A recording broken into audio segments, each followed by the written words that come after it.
Trong chiến tranh truyền thống, đạn pháo và bom nổ thường là dấu hiệu của nguy hiểm. Nhưng trong chiến tranh hiện đại, nơi thông tin, tín hiệu và dữ liệu là máu nuôi sống toàn bộ hệ thống quân sự, một xung điện nhẹ, một tín hiệu vô tuyến tưởng như vô hại lại có thể hủy diệt cả sư đoàn. Nga không còn chỉ phụ thuộc vào sức mạnh hỏa lực, mà đã chuyển trọng tâm sang chiến tranh điện tử, Electronic Warfare, EW, một mặt trận nơi im lặng là thứ vũ khí ghê gớm nhất. Hệ thống Raduga Erasuka 4, theo một số nguồn tin tình báo, có thể phát ra tần số nhiễu mạnh đến mức làm câm lặng toàn bộ mạng lưới radar, định vị GPS và tín hiệu UAV của đối phương. Một hệ thống phòng thủ có thể trở thành mù lòa, câm điếc chỉ sau vài giây bị tấn công sóng điện tử. UAV trở thành mồi nhử, vũ khí thông minh làm loạn trận địa. Một trong những điểm nổi bật của chiến thuật mới là Nga không đơn thuần sử dụng UAV để phá hoại mà còn biến chúng thành những chiếc mồi bay biết nói dối. Bằng cách tạo ra các tín hiệu giả, chúng khiến phòng không Ukraine liên tục bị đánh lừa, dẫn tên lửa phòng thủ vào những mục tiêu giả định trong khi UAV thật lặng lẽ tiếp cận mục tiêu thật. Hệ thống phòng không Ukraine vì thế bị cạn kiệt nhanh chóng khi phải liên tục kích hoạt, liên tục đánh chặn, liên tục báo động mà không biết đâu là thật đâu là giả. Điều đó vừa làm tiêu hao vũ khí vừa làm suy kiệt tinh thần chiến đấu. Không gian, địa chính trị, chiến lược đan xen. Chiến tranh không chỉ là súng đạn, mà là sự giao thoa của địa chính trị, công nghệ và tâm lý chiến. Nga không chỉ muốn phá vỡ tuyến vận tải quân sự, mà còn muốn gửi đi thông điệp đến NATO và Mỹ. Chúng tôi có khả năng làm tắt tiếng vệ tinh, làm câm radar, làm loạn mạng lưới thông tin của các anh, và chúng tôi đã bắt đầu làm điều đó. Cuộc chơi giờ đây không còn dừng ở Ukraine, nó đã lan ra toàn vùng Đông Âu, thậm chí là toàn cầu, khi trục quyền lực công nghệ đang bị thách thức nghiêm trọng. Mạng lưới vệ tinh, cuộc chiến từ trên cao. Bạn có thể tưởng tượng một chiến trường hiện đại thiếu vệ tinh không? Không truyền tin, không điều phối UAV, không định vị pháo binh, không có hình ảnh do thám. Đó là điều mà Nga đang âm thầm thực hiện khi nhắm vào mạng lưới Starlink và các vệ tinh quân sự phương Tây. Theo các nguồn phân tích độc lập, có tới 500 vệ tinh đã biến mất khỏi bản đồ hoặc phản hồi không ổn định chỉ trong năm qua. Dù chưa ai chính thức thừa nhận là bị Nga hạ gục, nhưng tần suất và mức độ gián đoạn đang khiến giới quân sự NATO phải gấp rút tìm phương án thay thế. Sự suy yếu của phía Ukraine không chỉ trên chiến trường. Bối cảnh chính trị phương Tây là cơ hội cho Nga.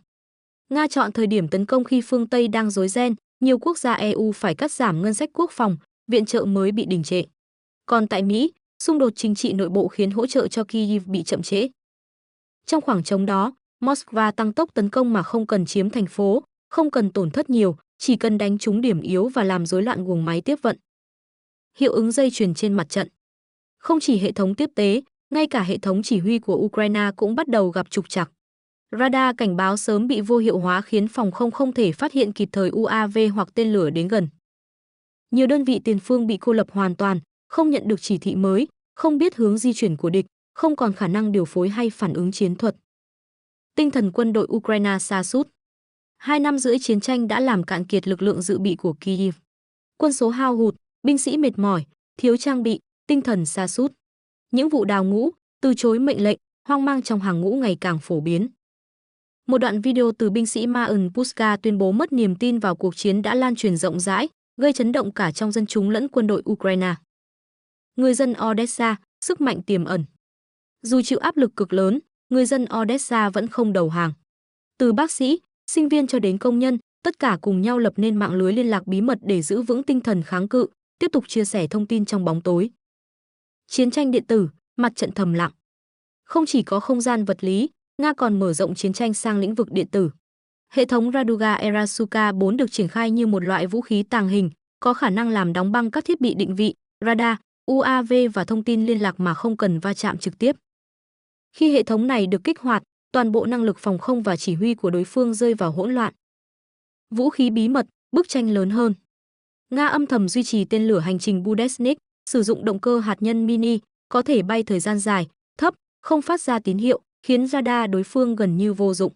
Những loại vũ khí này có thể xuất hiện từ những hướng bất ngờ như Tây Phi hay Nam Cực, nơi không ai phòng thủ.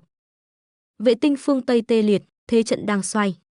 Trong năm qua, mạng lưới vệ tinh Starlink của phương Tây đã bị tê liệt một phần, hơn 500 vệ tinh mất phản hồi. Việc này khiến thông tin tình báo, điều phối và tác chiến trở nên rời rạc. Một khi kết nối bị mất, UAV không thể trinh sát, quân đội không thể phối hợp và toàn bộ chiến trường hiện đại lâm vào thế bị động.